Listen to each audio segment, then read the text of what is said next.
The boat gently came to a stop. The world held its silence, another place to explore, and this time you had someone to guide you.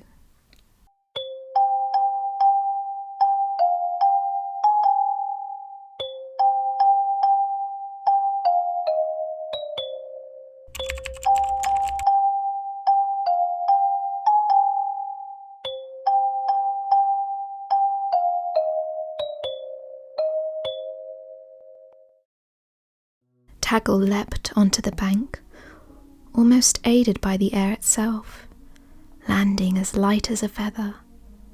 He reached back to aid you out of the boat. You took his hand.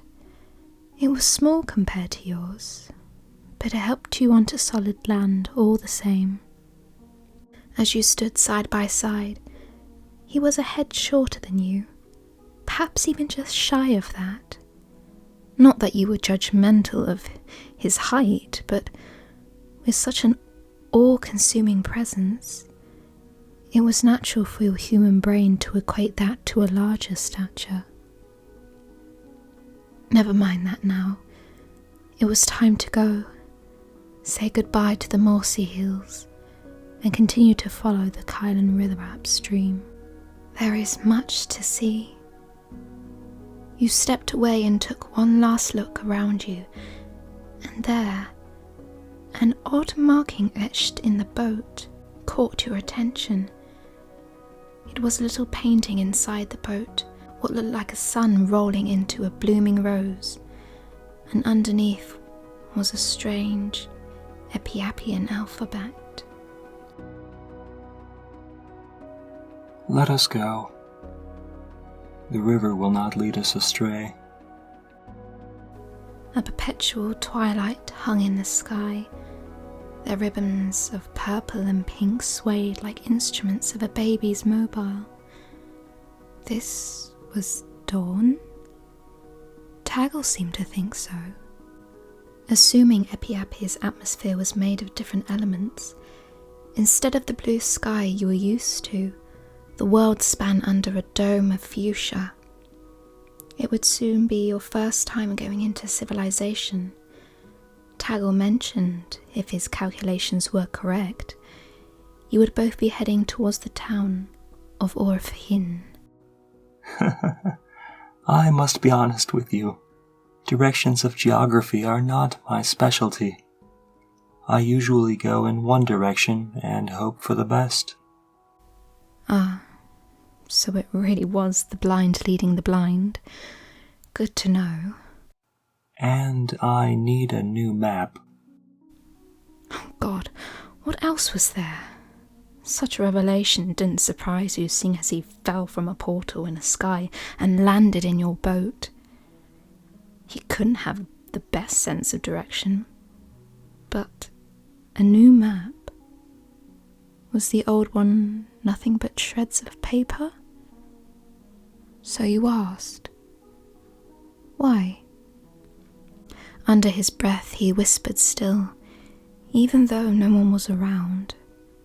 This one is considered counterfeit. It was published during the last age. It's out of date. That was interesting. Epiapians weren't allowed to possess things from the past age. Did everyone have to start afresh again? Or was it only certain items that were barred from making it into the new eon? During your train of thought, Taggle fell behind. Even though you were walking at a reasonable pace, he kept glancing behind him, walking backwards at one point, and scanning the horizon on either side of you.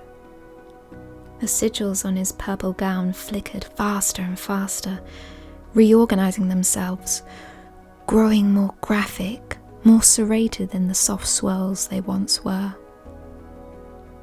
When you were close to the impending structures of town, a haze of white buildings with coloured roofs, you turned back to confront Taggle.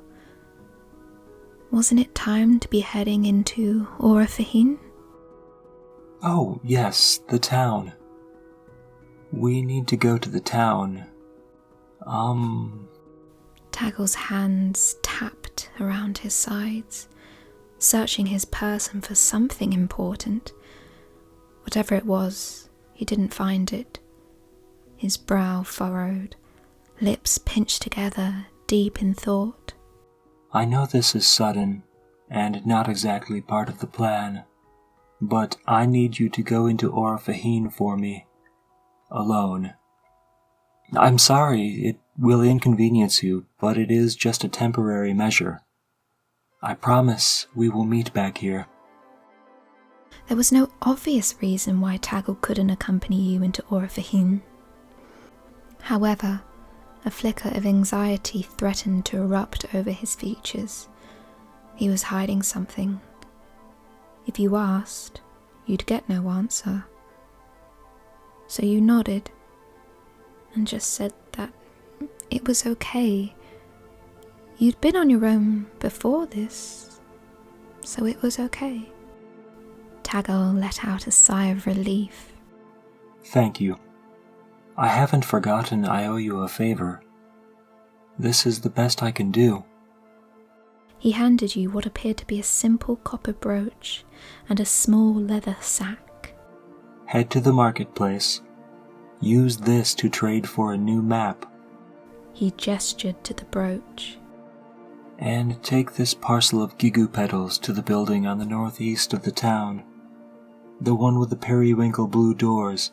You can't miss it. Well then, you had been given your instructions, and left to your own devices once more.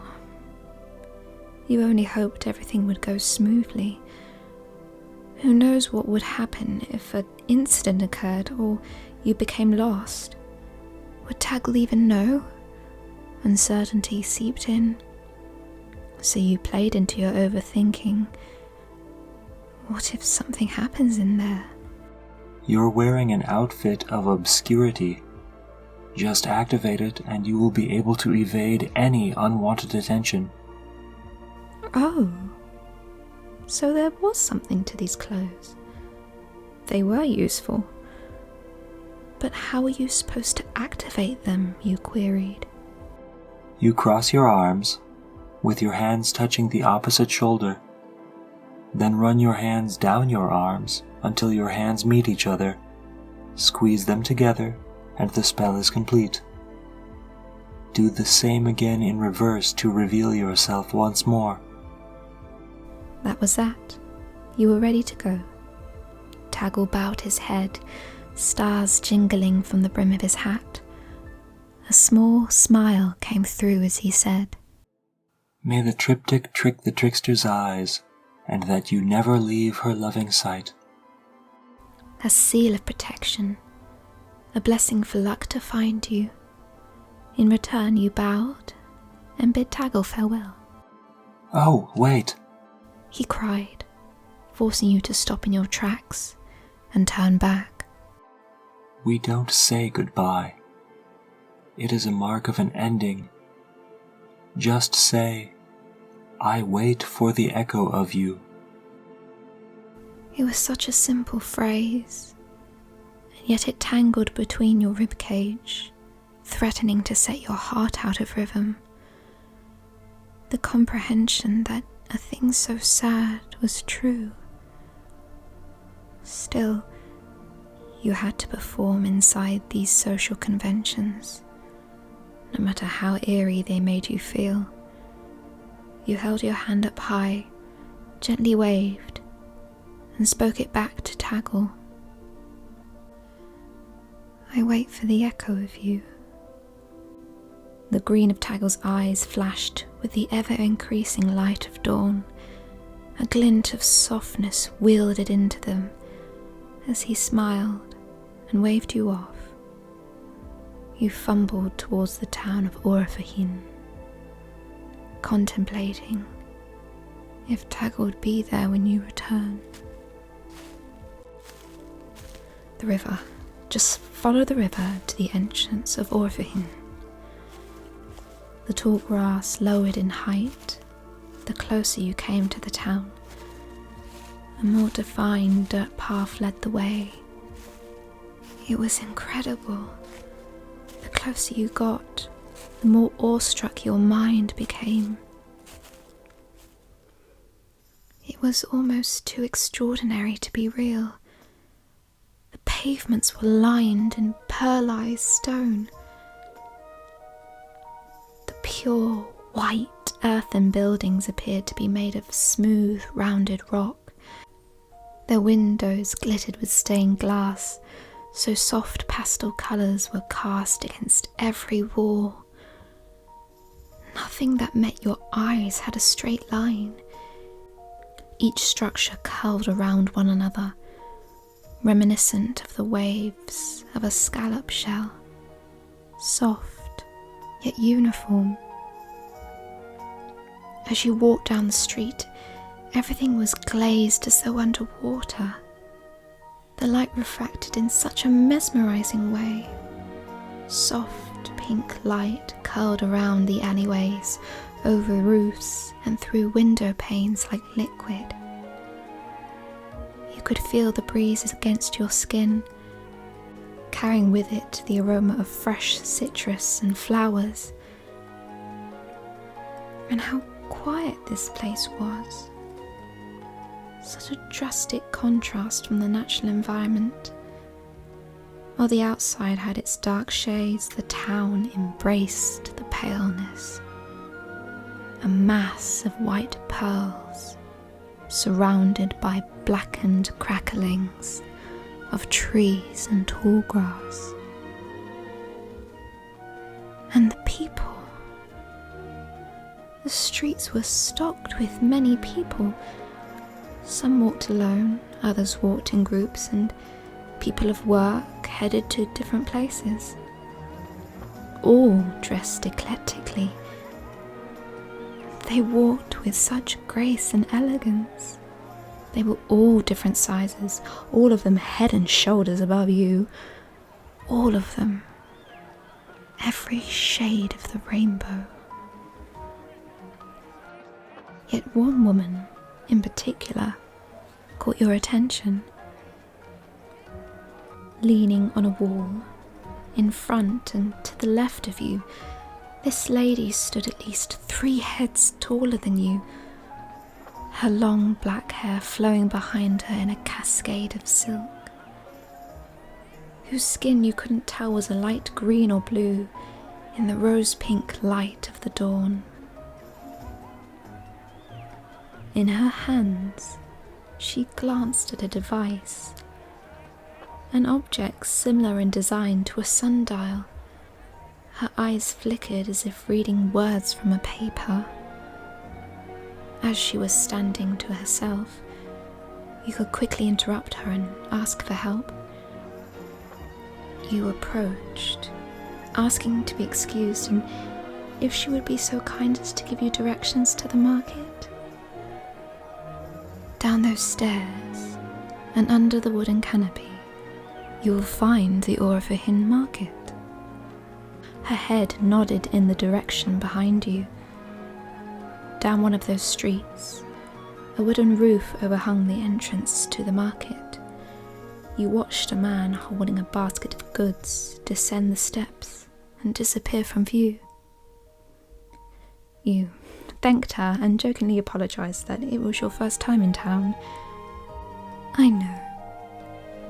I've never seen your face before. You must have travelled very far to be here today. Might you have come from? The crook of her mouth turned up in a small grin as she shook her head. Ignore my ramblings of curiosity. Enjoy trading your wares. You said you will, quickly thanking her for her time, and departed. How interesting. This woman suspected you came from a specific place in Epiapia. You would have to confirm with Taggle as to exactly where.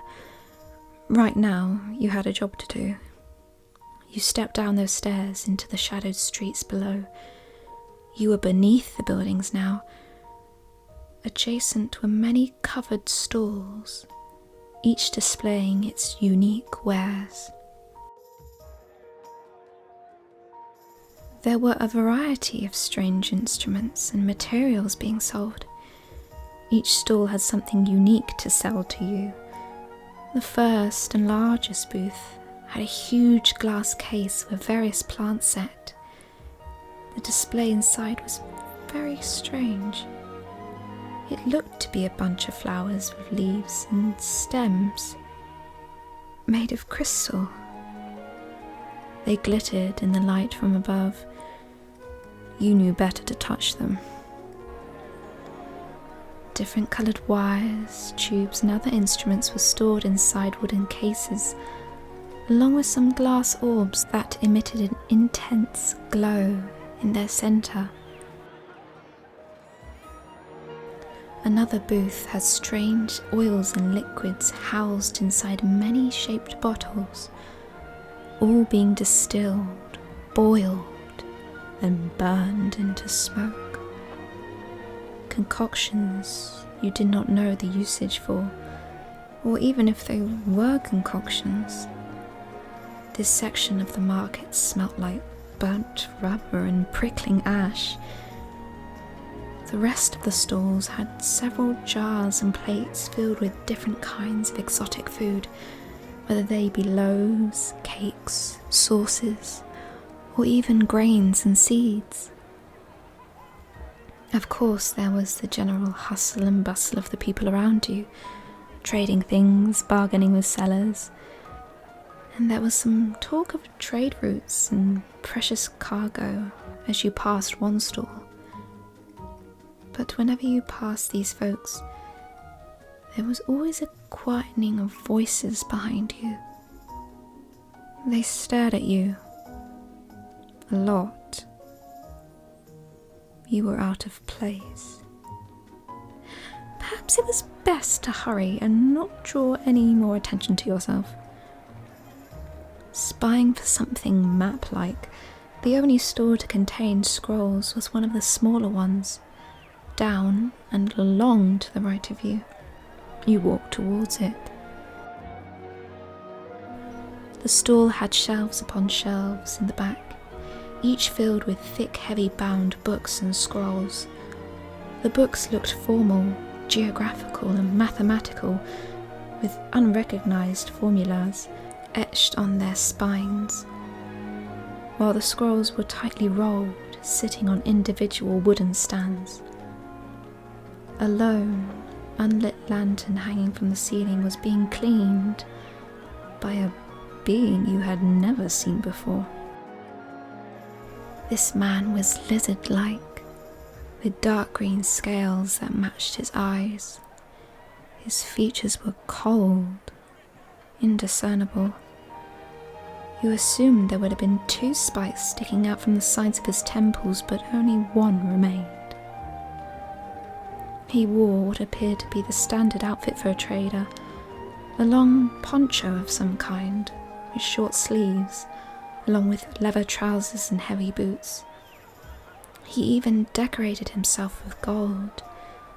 There were 2 rows of piercings running down his throat, and his scales were painted gold around his biceps in thick bands.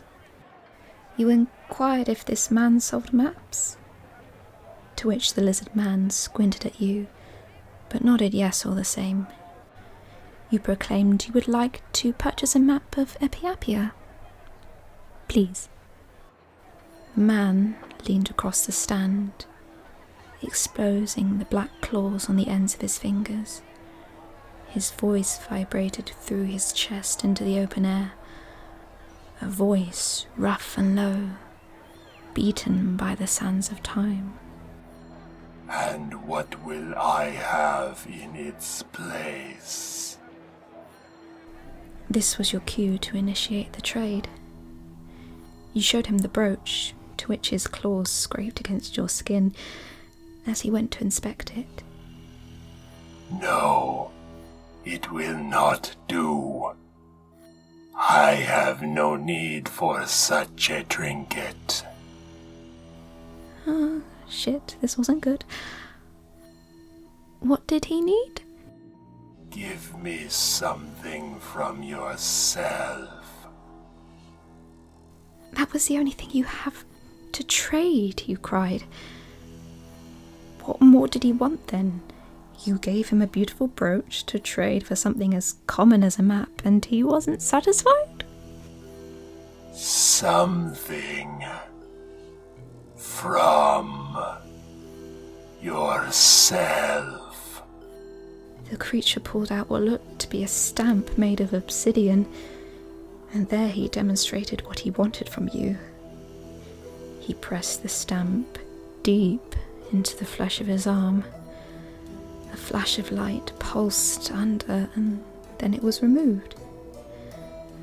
A perfect circle of his scaly skin was missing. No, it was attached to the seal of the stamp.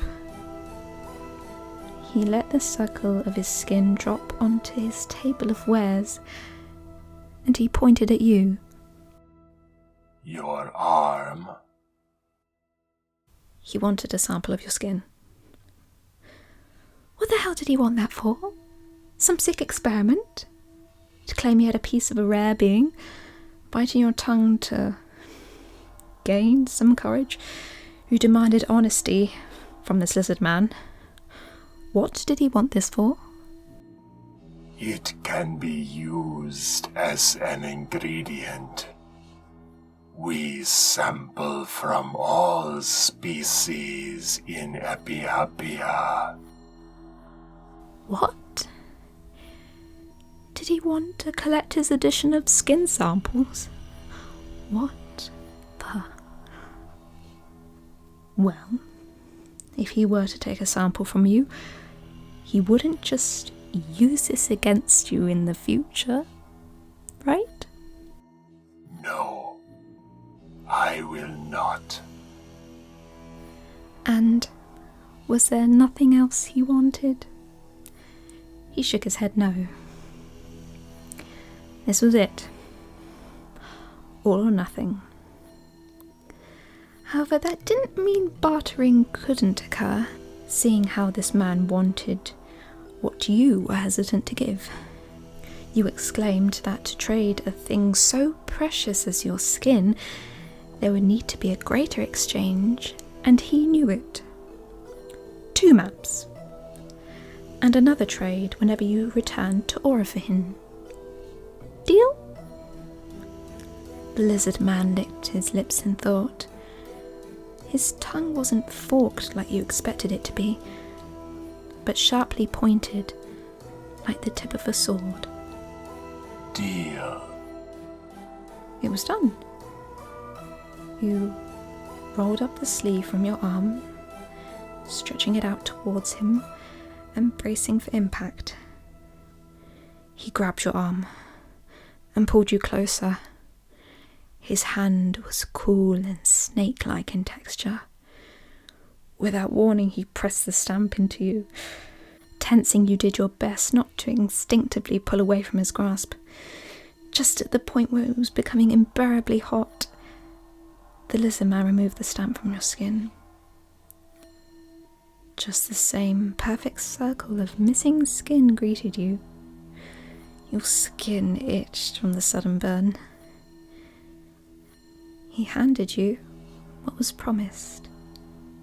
2 maps. These scrolls were both very large, big enough to be a poster on your wall. They were tied with braided ribbon and sealed with a jelly-like stamp.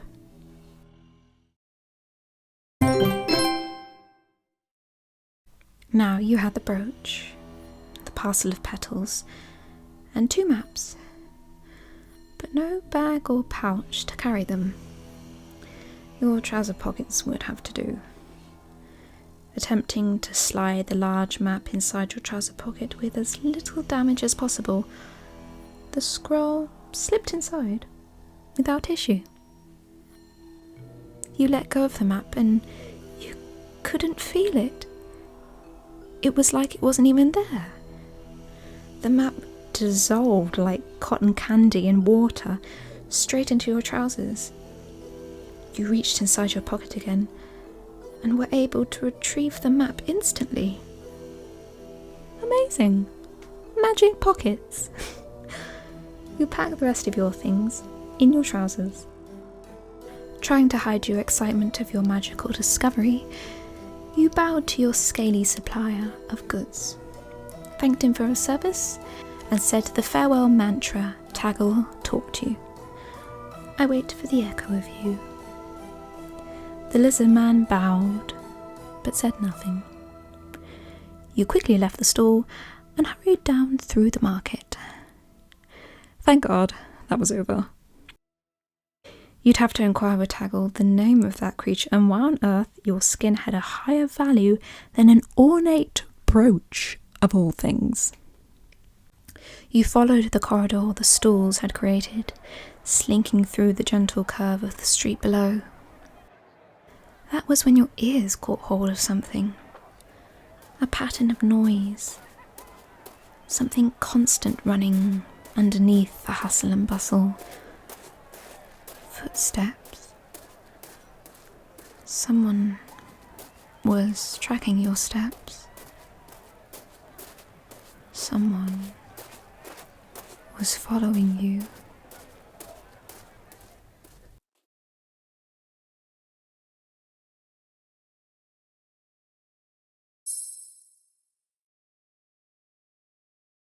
Hello everyone!